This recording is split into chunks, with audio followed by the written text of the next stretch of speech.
Okay, അപ്പോൾ basically ആ ഒരു ഇഷ്യൂ പറയുന്നതിന് മുമ്പായിട്ട് ഹിഡൻബർഗിനെ കുറിച്ച് നമുക്ക് നോക്കാം. ഹിഡൻബർഗ് എന്താണെന്ന് വെച്ച് കഴിഞ്ഞാൽ ട്രേഡിംഗ് കരിയറിന്റെ ഏർലി സ്റ്റേജസിൽ എന്തൊക്കെയാണ് പഠിച്ചത്. വാട്ട് ഹാപ്പൻ കമ്മ്യൂണിറ്റിയിലുള്ള എല്ലാവരും ഈ ഗെയിം സ്റ്റോപ്പിന്റെ സ്റ്റോക്ക് വാങ്ങാൻ തുടങ്ങി. മാർക്കറ്റ് ഒന്നുകൂടി പെട്ടെന്ന് ഗ്രാസ്പ് ചെയ്യാൻ പറ്റിയ കുറച്ച് ബുക്സുകൾ ഉണ്ടാവില്ല, അത് നിങ്ങൾക്ക് സജസ്റ്റ് ചെയ്യാൻ പറ്റും ഏതൊക്കെയാണെന്നുള്ള. ഹാൻസ്റ്റർ കോമ്പാക്ട്, അതും ക്രിപ്റ്റോ കറൻസി, അതിനെ കുറിച്ചിട്ട് എന്താ പറയാനുള്ളത്? അതിപ്പോ ഫ്ലോപ്പ് ആയല്ലോ.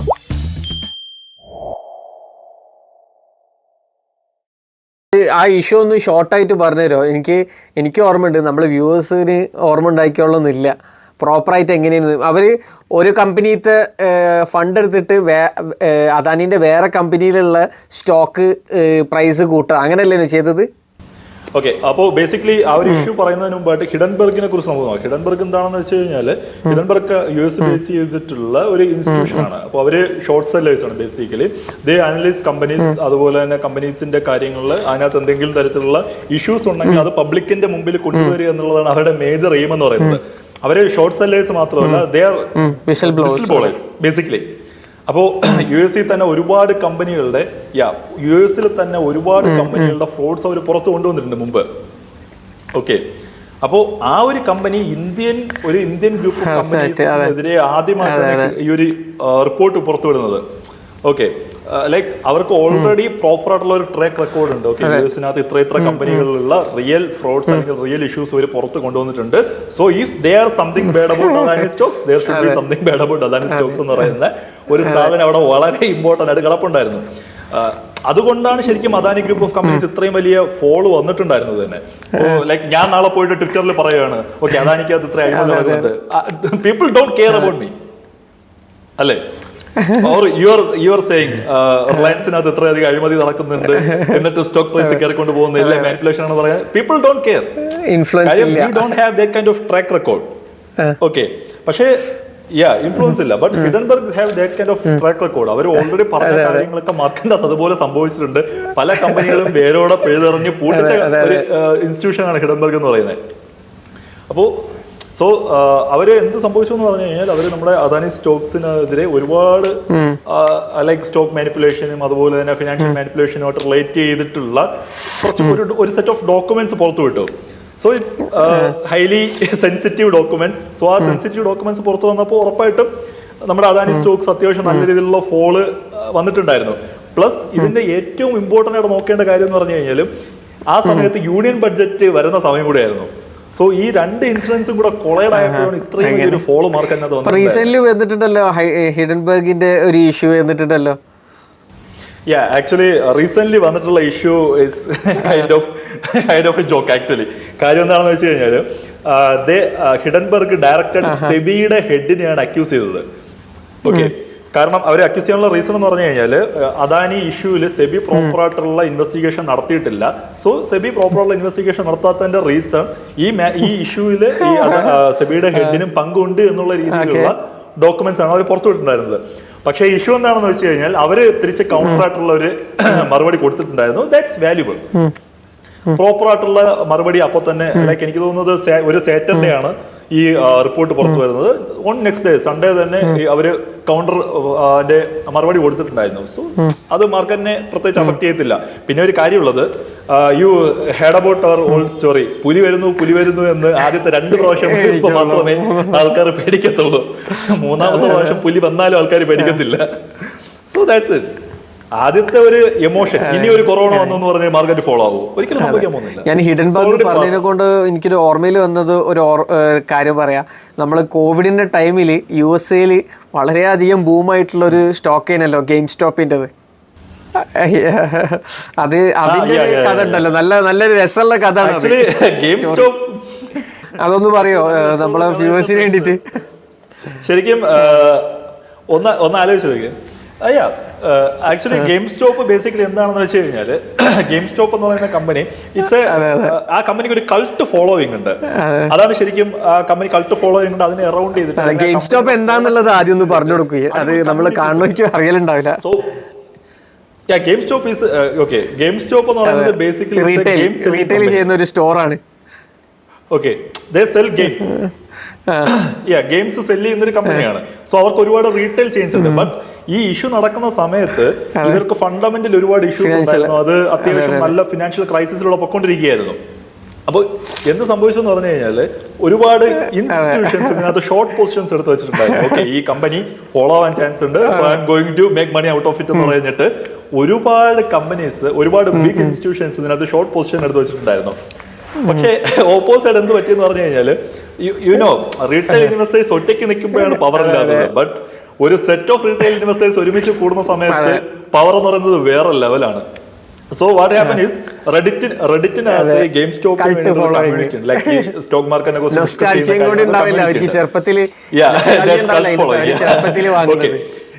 വാട്ട് ഹാപ്പൻ ഈസ്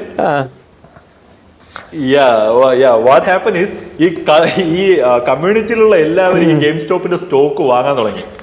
സോ ഈ ആൾക്കാർ വാങ്ങുന്ന സമയത്ത് എന്ത് ചെയ്യും, പ്രൈസ് ഇൻക്രീസ് ചെയ്യും. Okay, so probably price increase, normally നമ്മൾ എക്സ്പെക്ട് ചെയ്തതല്ല പ്രൈസ് ഇൻക്രീസ് ചെയ്തു. അപ്പൊ ഈ പ്രൈസ് ഇൻക്രീസ് ചെയ്യുമ്പോൾ എന്ത് സംഭവിക്കുന്നു പറഞ്ഞു കഴിഞ്ഞാൽ ഓൾറെഡി പ്രൈസ് താഴെ പോകും എന്ന് പറഞ്ഞിട്ട് കുറെ ഇൻസ്റ്റിറ്റ്യൂഷൻസ് സെല് ചെയ്ത് വെച്ചിട്ടുണ്ട്. അപ്പൊ അവർക്ക് വലിയ പരിക്കില്ലാതെ പുറത്തു പോകണം. അപ്പൊ എന്ത് ചെയ്യും, ഇവര് വീണ്ടും ഈ സെല് ചെയ്തിട്ടുള്ള പൊസിഷൻസ് ക്ലോസ് ചെയ്ത്, അതായത് അവർ സെല് ചെയ്ത പൊസിഷൻസ് തിരിച്ച് ബൈ ചെയ്യുന്നു. സോ അവരുടെ റീറ്റെയിൽ ഇൻവെസ്റ്റേഴ്സ് ബൈ ചെയ്യുന്നു, റീറ്റെയിൽ ഇൻവെസ്റ്റേഴ്സ് ബൈ ചെയ്യുന്നു, ഇൻസ്റ്റിറ്റ്യൂഷൻസ് അവരുടെ പൊസിഷൻസ് ക്ലോസ് ചെയ്യുന്നു. സോ അത് അത്യാവശ്യം നന്നായിട്ട് അടിച്ച് കയറി, അത്യാവശ്യം നന്നായിട്ട് മുകളിലേക്ക് പോയി. അതിനുശേഷം എന്ത് സംഭവിച്ചെന്ന് പറഞ്ഞു കഴിഞ്ഞാൽ SEC, അതായത് സെക്യൂരിറ്റി എക്സ്ചേഞ്ച് US-ലെ ഈ കമ്പനി, അതായത് ഗെയിം സ്റ്റോപ്പിനകത്ത് ട്രേഡിംഗ് വരെ സ്റ്റോപ്പ് ചെയ്ത് വെച്ചിട്ടുണ്ടായിരുന്നു ഒരു സമയത്ത്. You can only sell, you can buy. Initial സ്റ്റേജസിൽ നിങ്ങൾ കുറച്ച് കാര്യങ്ങൾ പഠിച്ചിട്ടുണ്ടാവുമല്ലോ. മീൻസ് നമ്മൾ ട്രേഡിങ് പഠിപ്പിക്കൽ വേറൊരു കാര്യമാണ്, ട്രേഡിങ് ചെയ്യൽ വേറെ കാര്യമാണ്. നിങ്ങൾ ചെയ്യുമ്പം കുറച്ച് കാര്യങ്ങൾ ഇനീഷ്യൽ നിങ്ങൾ ട്രേഡിങ് കരിയറിൻ്റെ ഏർലി സ്റ്റേജസിൽ എന്തൊക്കെയാണ് പഠിച്ചത്? ബ്രോ, ആക്ച്വലി ഇനിഷ്യലി ഞാൻ സ്റ്റാർട്ട് ചെയ്യുന്ന സമയത്ത് ഞാൻ ആദ്യം പഠിക്കുന്നത് കമ്പനി ഫണ്ടമെന്റൽ അനലൈസ് ചെയ്യാനാണ്. കാരണം എനിക്ക് അന്നത്തെ കാലത്ത് ഇൻവെസ്റ്റ്മെന്റ് എന്നുള്ളതിന് അന്നത്തെ സമയത്ത് ട്രേഡിങ്ങിനേക്കാൾ എനിക്ക് ഏറ്റവും കൂടുതൽ ഇൻട്രസ്റ്റ് ഉണ്ടായിരുന്നത് ഇൻവെസ്റ്റ്മെന്റിലാണ്. ഇപ്പോൾ എൻ്റെ സർക്കിളിലുള്ള ഒരുപാട് ആൾക്കാരോട് ചോദിച്ച്, എൻ്റെ ക്ലോസ് സർക്കിളിലുള്ള ആൾക്കാരുടെ ചോദിച്ചാൽ അറിയാം, actually I'm a big time investor. അതിപ്പോൾ ലിസ്റ്റഡ് ആയിട്ടുള്ള കമ്പനികളിലായാലും സ്റ്റാർട്ടപ്സിനകത്തായാലും അങ്ങനെ ഒരുപാട് ഇൻവെസ്റ്റ്മെന്റ്സ് ചെയ്യുന്ന ഒരു വ്യക്തിയാണ് ഞാൻ.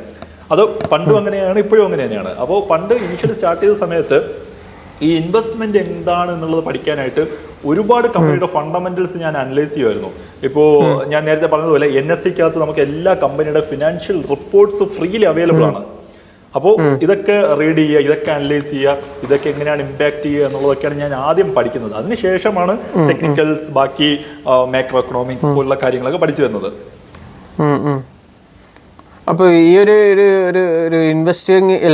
ഇൻവെസ്റ്റ്മെൻറ്റ് അല്ലെങ്കിൽ ഒരു സ്റ്റോക്ക് മാർക്കറ്റ് ട്രേഡിംഗ് ഫീൽഡിലേക്ക് വരാൻ ആഗ്രഹിക്കുന്ന ആൾക്കാർക്ക് കുറച്ച് ബുക്സ് നിങ്ങൾക്ക് റെക്കമെൻഡ് ചെയ്യാൻ പറ്റുമോ? നിങ്ങൾ പറഞ്ഞല്ലോ ആദ്യത്തെ ഇനീഷ്യൽ സ്റ്റേജസ് നിങ്ങൾ വായിച്ചിട്ടാണ് ഇതിനെക്കുറിച്ചിട്ട് കൂടുതൽ പഠിച്ചത് എന്നുള്ളത്. അപ്പം ഇതിലേക്ക് ഒന്നുകൂടി പെട്ടെന്ന്, അല്ലെങ്കിൽ മാർക്കറ്റ് ഒന്നുകൂടി പെട്ടെന്ന് ഗ്രാസ്പ് ചെയ്യാൻ പറ്റിയ കുറച്ച് ബുക്സുകൾ ഉണ്ടാവില്ല, അത് നിങ്ങൾക്ക് സജസ്റ്റ് ചെയ്യാൻ പറ്റുമോ? ഏതൊക്കെയാണെന്നുള്ള? ഓക്കെ, എനിക്ക് സജസ്റ്റ് ചെയ്യാനുള്ളതെന്ന് പറഞ്ഞു കഴിഞ്ഞാൽ ഈ Warren Buffett will write a share holder letter every year. Okay, അത് ഡോക്യുമെന്റ് ചെയ്തിട്ട് ഒരു ബുക്കായിട്ട് ഫ്രം സ്റ്റാർട്ട് ടു ഇപ്പോൾ ലേറ്റസ്റ്റ് ആയിട്ടുള്ളത് വരെ അവൈലബിൾ ആണ്. If you can try read that. കാരണം എന്ന് പറഞ്ഞു കഴിഞ്ഞാൽ ഈ എങ്ങനെയാണ് ഒരു കമ്പനിയുടെ ഗ്രാജുവൽ ഗ്രോത്ത് സംഭവിക്കുന്നതെന്ന് നിങ്ങൾക്ക് വളരെ ഡീറ്റെയിൽ ആയിട്ട് ഇൻഡെപ്ത് ആയിട്ട് അതിനകത്ത് മനസ്സിലാക്കാൻ പറ്റും. ഇപ്പോൾ നിങ്ങൾ നാളെ ഒരു ബിസിനസ് സ്റ്റാർട്ട് ചെയ്യുകയാണ്. ഇപ്പോൾ ബെർക്ക്ഷയർ ഹാത്വേ എന്ന് പറയുന്ന കമ്പനി ബിഗിനിങ്ങിൽ എന്തായിരുന്നു, അതിനുശേഷം ഇപ്പോൾ എന്താണ്, ഗ്രാജുവലി ഏത് തരത്തിലുള്ള ഗ്രോത്ത് ആണ് അവിടെ സംഭവിച്ചിട്ടുള്ളത് എന്നുള്ളതൊക്കെ നിങ്ങൾക്ക് പുള്ളിക്കാരൻ്റെ ആ ഒരു ഷെയർ ഹോൾഡർ ലെറ്ററിനകത്ത് അടിപൊളിയായിട്ട് മനസ്സിലാക്കാൻ പറ്റും.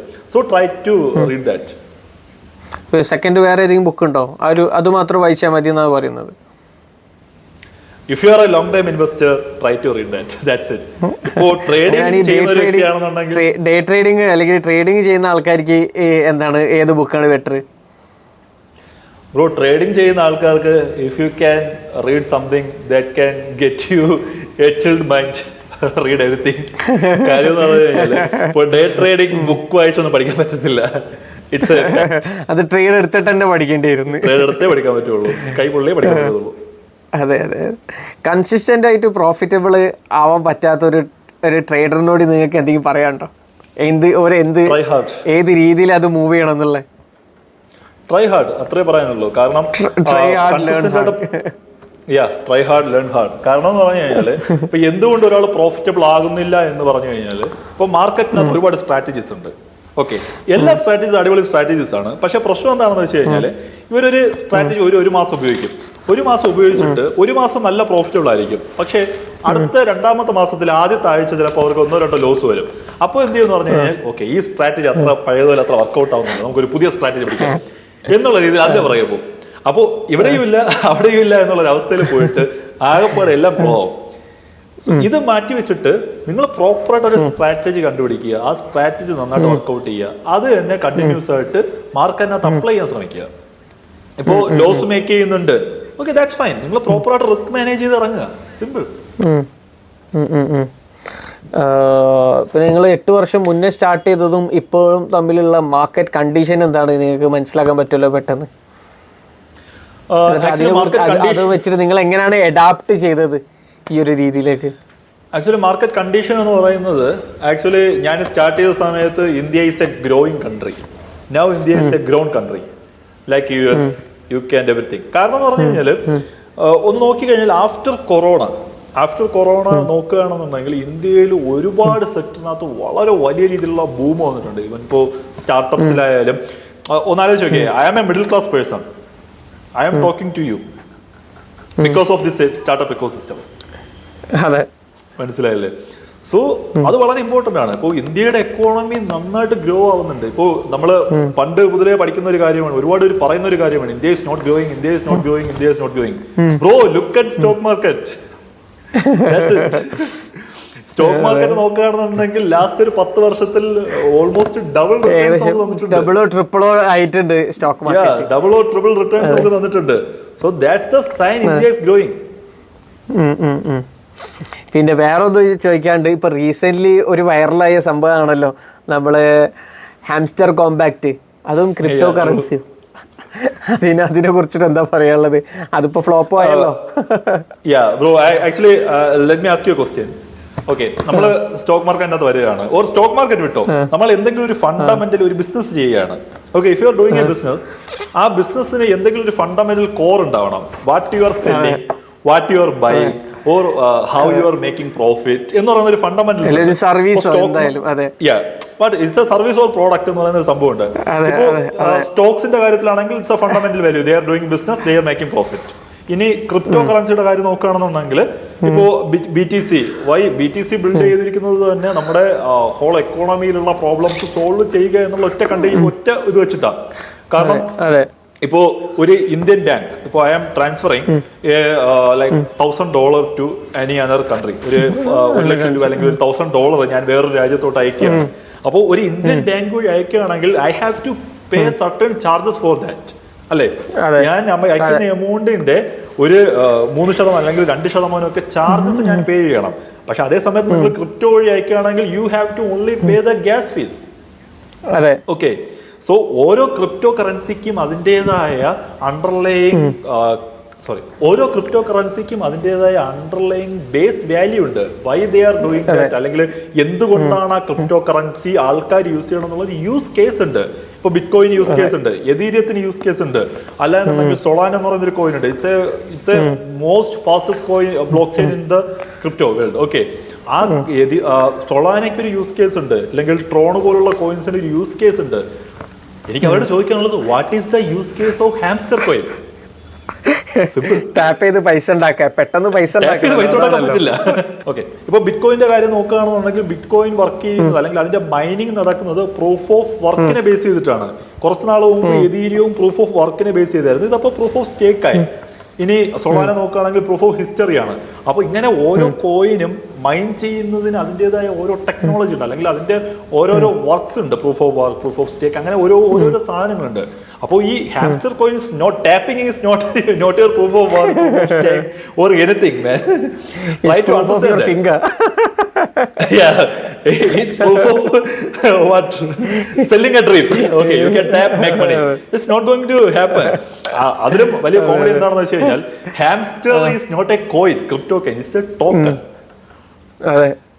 It's a token, it's not a coin. എല്ലാവരും പറയുന്ന ഹാംസ്റ്റർ കോയിൻ. ഫസ്റ്റ് ഈ പറയുന്ന ആൾക്കാര് കോയിൻ എന്താണ്, ടോക്കൺ എന്താണെന്നുള്ള സാധനങ്ങൾ ആദ്യം ഡിഫറൻഷിയേറ്റ് ചെയ്തിട്ട് എങ്കിലും പറഞ്ഞിരുന്നെങ്കിൽ ഓക്കെ. ഐഡിയ ഇല്ലാത്തവരാണ് ഇത് ഫുള്ള് ചെയ്യുന്നത്, അതാണല്ലോ കോമഡി. ഈവൻ ഇപ്പോ ലൈക്ക് എന്റെ നമ്മൾ നിയറസ്റ്റ് ആയിട്ടുള്ള കുറെ ഓഫീസ് എന്റെ കുറെ ഫ്രണ്ട്സിനെ നോക്കി ഇവരും ആ സമയങ്ങളിൽ ചുമ്മാ ഫോൺ എടുത്ത് വെച്ച് tap tap tap tap tap എന്തിനാണെന്ന് അറിയത്തില്ല.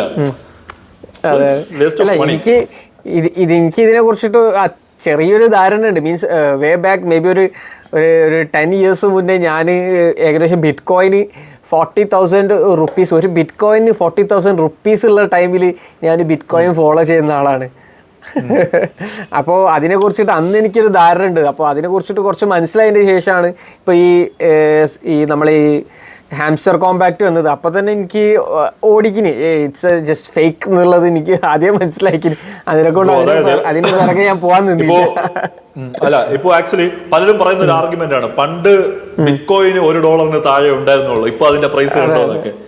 ബ്രോ, ബിറ്റ് കോയിന് ഒരു യൂസ് കേസ് ഉണ്ട്, ബിറ്റ് കോയിന് പ്രോപ്പർ വൈറ്റ് പേപ്പർ ഉണ്ട്, എല്ലാ കാര്യങ്ങളും ഉണ്ട്. അതെന്തിനാണ് ആ ഒരു ബിറ്റ് കോയിൻ എന്ന് പറയുന്ന ഒരു റെവല്യൂഷൻ കൊണ്ടുവന്നു ബ്ലോക്ക് ചെയിൻ ടെക്നോളജിയിൽ, എന്തുകൊണ്ട് ബിറ്റ് കോയിൻ റെവല്യൂഷൻ വന്നു എന്നുള്ളതിന് പ്രോപ്പർ ആയിട്ടുള്ള റീസണിങ് ഉണ്ട്. But I am asking you again, what is the use case of hamster token? അല്ല, നേരത്തെ പറഞ്ഞല്ലോ പ്രൂഫ് ഓഫ് സ്റ്റേറ്റും പ്രൂഫ് ഓഫ് വർക്കും പിന്നെ സോളാനന്റെനും പ്രൂഫ് ഓഫ് ഹിസ്റ്ററി അല്ലേ? അത് മൂന്നും തമ്മിൽ എന്താണ് ഡിഫറൻസ് വരുന്നത്? എന്താ സംഭവം എന്നുള്ളതൊക്കെ എക്സ്പ്ലെയിൻ ചെയ്യുന്നത്.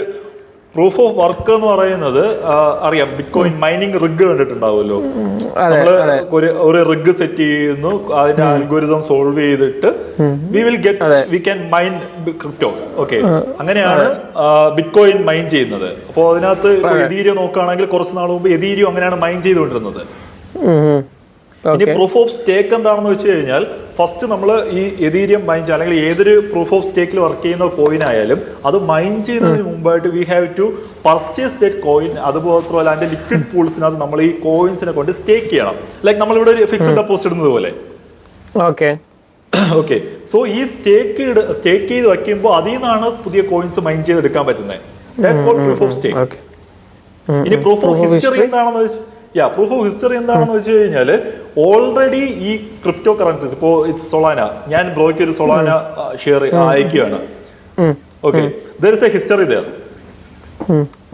ഓക്കെ, ഇതുപോലെ പല തരത്തിലുള്ള ആൾക്കാർ അങ്ങോട്ടും ഇങ്ങോട്ടും ട്രാൻസ്ഫർ ചെയ്യുന്നതിന്റെ ഹിസ്റ്ററി ബേസ് ചെയ്തിട്ടാണ് പുതിയ സൊളാന കോയിൻസ് മൈൻ ആവുന്നത്. ഓക്കെ, സോ ഇങ്ങനെ 3 കൈൻഡ് ഓഫ് സാധനങ്ങളുണ്ട്.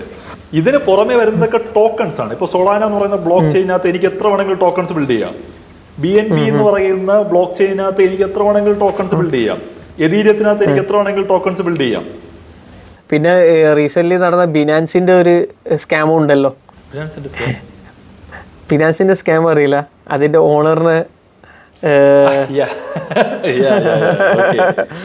ലോകത്തിലെ ഏറ്റവും വലിയ സ്കാം ആണെന്നാ തോന്നുന്നത് അത്. ആക്ച്വലി അത് ആക്ച്വലി കൈൻഡ് ഓഫ് സ്കാം ആണെന്ന് ചോദിച്ചു കഴിഞ്ഞാൽ it's kind of scam, but അവരത് നൈസായിട്ട് അങ്ങ് ഒഴിവാക്കി എന്ന് വേണമെങ്കിൽ പറയാം. ലീഗൽ ആയിട്ടുള്ള ഒരു സ്കാം ആണ്. Legal scam. ഇന്ത്യക്കകത്ത് എത്ര ലീഗൽ സ്കാംസ് നടക്കുന്നുണ്ട്? അതെ അതെ അതെ അതെ. യുഎസിൽ എത്ര ലീഗൽ സ്കാംസ് നടക്കുന്നുണ്ട്? യുഎസിൽ